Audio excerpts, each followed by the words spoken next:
Hi guys, मैं हूं अश्वनी मौर्य और आप देख रहे हैं हमारा YouTube channel Ashwani Maurya omnipotent. तो आज मैं आपको इस वीडियो में बताने वाला हूं कि चापाकल का वाल यानी जो पानी रोक के रखता है वाल वाल रबड़ या गजर वाल जिसको बोला जाता है, उसको कैसे निकालें। तो आइए इस वीडियो में मैं आपको बता देता हूँ कि इसको कैसे निकाला जाता है। और मैं आपको बताना चाहता हूँ कि अनेक जगहों पे अनेक सारे हैंडपंप लगे होते हैं, तो थोड़ा सा हैंडपंप के बारे में भी मैं आपको बता देता हूँ कि जिसको हम चापाकल या हैंडपंप बोलते हैं। तो अनेक जगहों पे अनेक तरीके से लगे होते हैं।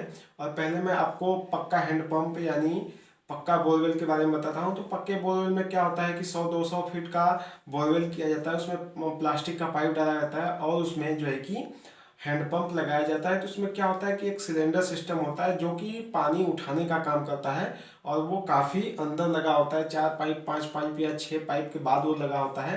तो उसमें क्या होता है कि उस वाले सिस्टम में हमें कल को पूरा खोलना पड़ता है और निकालना पड़ता है।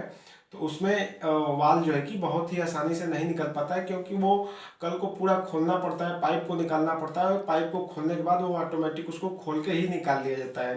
लेकिन उसके बाद दूसरा चापाकल आता है जो कच्चा बोरवेल होता है। तो कच्चे बोरवेल में क्या होता है कि कच्चे बोरवेल में जहाँ धरती पे पानी ऊपर है, जहाँ 15 फीट 20 फीट या 30 फीट तक पानी होता है, तो कच्चा बोरवेल 30 फीट तक का होता है। तो उसमें क्या होता है कि एक बार जो है कि बोरवेल किया जाता है तो उसमें लोहे की 30 फीट पाइप डाल दी जाती है और उसके ऊपर हैंडपंप लगा दिया जाता है। तो उसमें हैंडपंप दो तरीके का लगाया जाता है। एक हैंडपंप होता है जो कि कास्ट आयरन यानी क्रांति मिट्टी का होता है, वो ढक्कन उसका ऊपर से भी खुलता है और वो जड़ से भी खुल जाता है। उसमें जड़ में उसके 4 नट बोल्ट होता है, वहां से भी खोल के उसको जो है कि उसका काम किया जाता है। तो उसमें भी ज़्यादा दिक्कत नहीं होता है। उसको ऊपर से भी जरूरत पड़ा तो उसका ढक्कन खोल दिया जाता है और जरूरत पड़ा तो कल को नीचे से भी खोल दिया जाता है। वहाँ 4 नट बोल्ट लगा होता है, वहाँ भी चमड़े का वाशर वाशर सब कुछ लगा होता है। तो वहाँ चारों नट बोल्ट को खोल के वाशर हुआ चाहे वाल रबड़ हुआ उसको बहुत ही आसानी से बदला जाता है। लेकिन मैं आपको बताने वाला हूँ कि जो हैंडपंप पाइप टाइप का होता है, जिसमें कि जो कच्चा हैंडपंप होता है यानी कच्चा बोरवेल होता है, उसमें 30 फीट का पाइप लगा होता है और ऊपर से वो पाइप टाइप का होता है,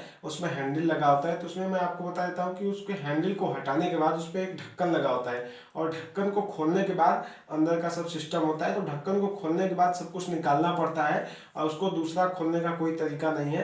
तो ढक्कन को ऊपर से खोलने के बाद उसमें जो है कि ढक्कन से लगभग 1 से 1.25 मीटर की गहराई में सब कुछ उसका लगा होता है। तो आइए मैं बताता हूँ कि सबसे पहले किस चीज़ को निकाला जाता है और उसका वाल रबड़ कैसे निकाला जाता है। तो जब ढक्कन को हम खोलते हैं तो उसमें हमें एक रॉड मिलता है जो कि हैंडल से जुड़ा हुआ होता है। तो हैंडल से जुड़ा हुआ जो रॉड होता है वो जाके इस वाले सिस्टम से जुड़ा हुआ होता है।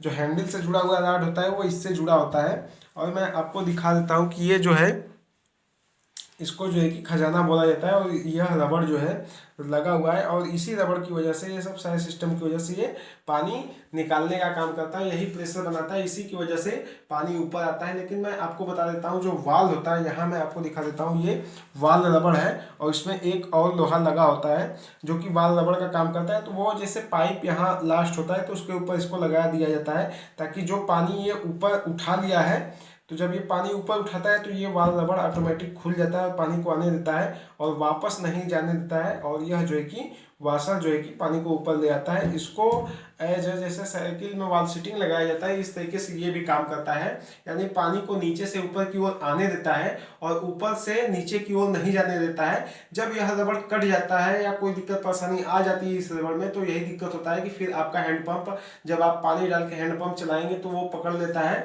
और कुछ देर बाद 5 मिनट 10 मिनट 15 मिनट 20 मिनट बाद जैसा यह कटा हुआ रहता है उसी समय के अनुसार वो जो है कि पानी छोड़ देता है।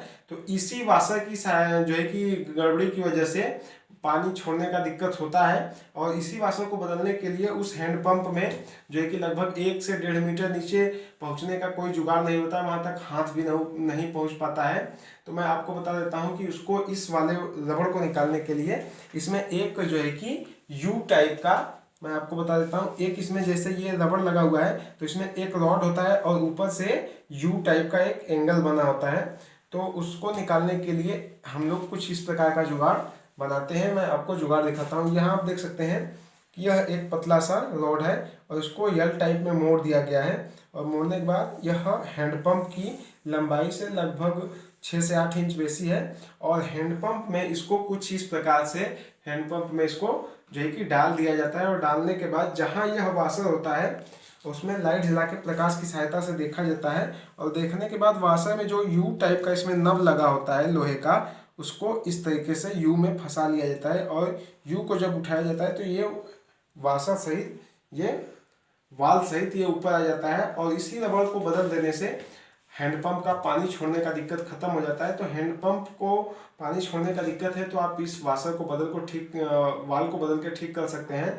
और निकालने का जुगाड़ मैं आपको दिखा चुका हूँ कि किस तरीके से इस लोहे से जो है कि हैंडपंप को निकाला जाता है, हैंडपंप के वाल को निकाला जाता है और वाल ही पानी रोक के रखने का काम करता है और वाशर जो है कि पानी उठाने का काम करता है, यानी पानी देने का काम करता है। तो अगर आप हमारा यह वीडियो देख रहे हैं तो लाइक शेयर सब्सक्राइब करना ना भूलें। अभी तक आपने मेरे चैनल अश्वनी मौर्य ओमनीपोटेंट को सब्सक्राइब नहीं किया है, सब्सक्राइब करें। वीडियो को एंड तक देखने के लिए धन्यवाद।